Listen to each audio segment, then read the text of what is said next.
Setelah itu teman-teman sekalian, ada kejadian yang unik sekali. Nabi SAW waktu menerima ayat ini turun, begitu selesai, langsung Nabi SAW naik di atas mimbar, mengumpulkan seluruh masyarakat. Masyarakat Madinah lagi kumpul, dan di masjid rupanya bersatu di situ di dalam majelis antara orang mukmin sama orang munafik ini.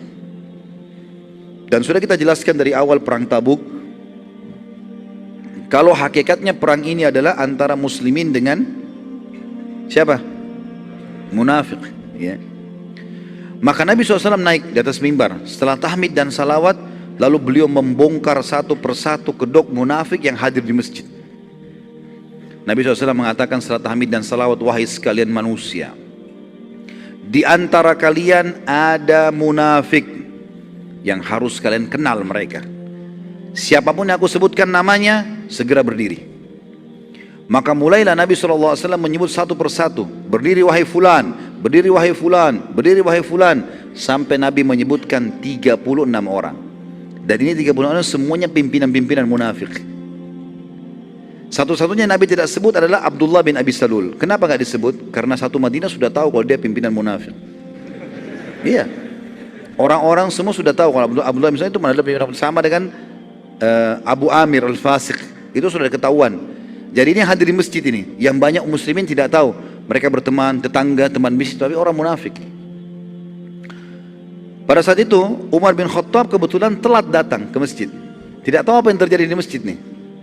Umar pas masuk depan pintu, ada satu orang lagi menangis di depan pintu. Kata Umar, kenapa kau menangis? Kenapa gak masuk ke dalam?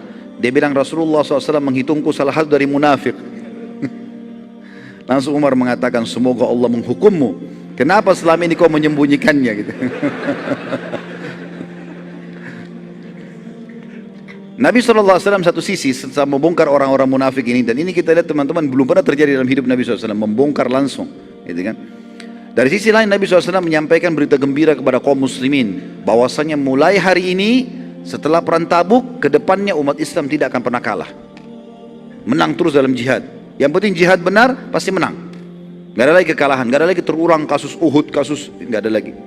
Sudah, pokoknya mulai sekarang menang terus. Sampai Nabi SAW mengatakan kalian akan menembus wilayah Hira. Hira ini wilayah Jazirah Arab, ya, yang orang-orang Arabnya beragama Nasrani dan kuat sekali, karena di situ dibantu oleh Romawi. Lalu kata Nabi SAW ceritakan, kalian akan menguasai Hira, akan ada pasukan dari umatku yang akan menyerang, dan kalian akan tiba di gerbangnya. Dan aku sekarang, kata Nabi SAW, diperlihatkan pintu gerbangnya sedang terbuka, dan yang pertama keluar menyerahkan diri di atas unta berwarna merah adalah seorang wanita bernama Syaima binti Nufaila al-Uzdiyah, yang memakai cadar berwarna hitam. Nabi SAW ceritakan ini kejadian nanti terjadi di zaman khilafahnya Umar bin Khattab.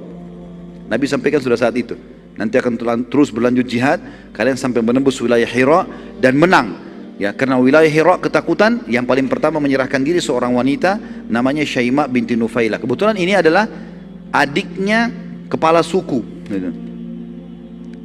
Maka seorang sahabat yang bernama Zakaria bin Yahya, ini cerdas ini.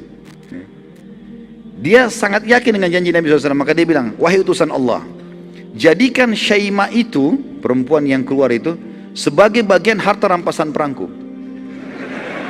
Padahal belum terjadi. Nanti kalau itu perang terjadi ya Rasulullah, itu bagianku. Tapi ini kita tahu setelah beliau meninggal ya. Zakaria bin Yahya, ini namanya Zakaria bin Yahya. Jadi kalau Nabi Allah kan Yahya bin Zakaria, ini terbalik. Ya.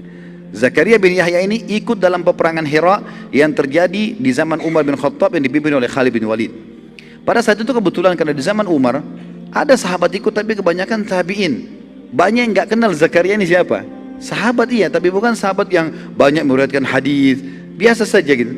Bahkan sahabat ini dikenal tidak bisa baca, tidak bisa nulis. Nanti kita lihat bagaimana kasusnya terjadi.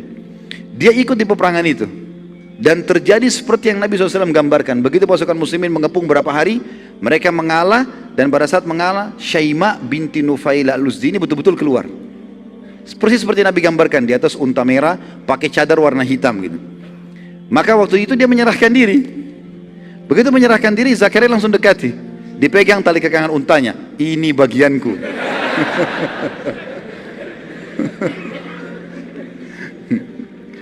Lalu orang-orang pada tanya, wahai Zakaria, dari mana ceritanya? Dikumpulkan pada pimpinan perang, nanti dibagi. Kenapa kau langsung vonis gitu? Dia bilang, Rasulullah sudah kasih untukku. Waktu itu uniknya, Khalid bin Walid pun tidak tahu. Karena Khalid bin Walid tidak hadir di masjid waktu penunjukan kisah ini, gitu kan? Karena habis pembongkaran orang-orang munafik, lalu Nabi sampaikan ini, gitu kan? Spontanitas, jadi sedikit yang hadir. Maka kata Khalid, mana saksimu? Ada saksi, bukti, ada nggak ini? Kalau betul-betul seperti ini. Apalagi ini membawa nama Rasulullah SAW, Rasulullah kasih buat aku nih. Ini Rasulullah sudah meninggal sekian tahun lalu nih, gitu kan? Maka didatangkan saksi-saksi lah. Ternyata ada beberapa sahabat yang hadir betul-betul mereka saksian mengatakan betul. Memang kami mendengarkan. Tepatnya Muhammad bin Maslamah dan Muhammad bin Bishr radhiyallahu anhuma. Ini kebetulan hadir di masjid waktu itu dan dengar. Maka mereka berdua mengatakan, Muhammad bin Maslamah dan Muhammad bin Bishr ini mengatakan iya benar. Kami dengarkan sendiri tuh. Rasulullah dia minta sama Nabi, Nabi mengatakan dia bagianmu. Maka gara-gara itu Syaima menjadi harta rampasannya Zakaria bin Yahya.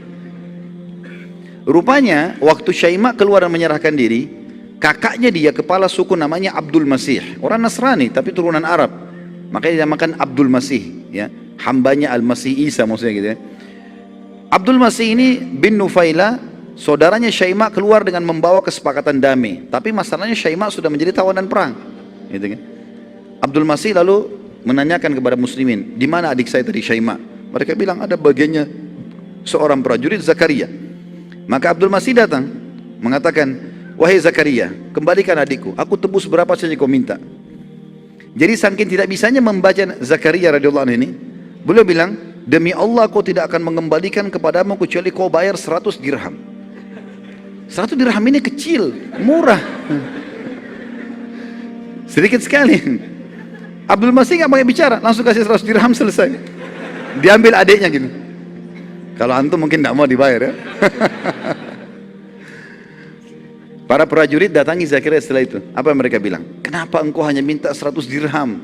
Demi Allah kalau kau minta 100.000 dirham, pasti dibayar. Karena ini orang kaya, ini kepala suku gitu.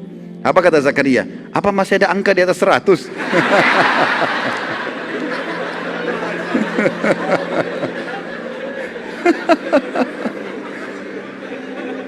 Jadi luar biasa polosnya gitu ya.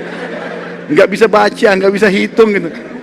Sama dengan antum cuma tahu ada nilai 1.000 rupiah aja. Nggak tahu ada 100.000, nggak tahu ada miliaran gitu. Udah selesai. Seperti itu aja. Jadi akhirnya lepaslah Syaima dengan 100 dirham saja. Baik, itu selesai penyampaian Nabi SAW. Bubarlah orang di masjid pada saat itu. Itu tambahan tadi ya. Itu tambahan karena penyampaian Nabi SAW sampai ke pembebasan Hira tadi. Dan bagaimana Zakaria minta Syaima menjadi bagiannya. Kasus masalah peperangan tadi yang terjadi zaman Umar bin Khattab itu tambahan informasi untuk menguatkan berita tadi.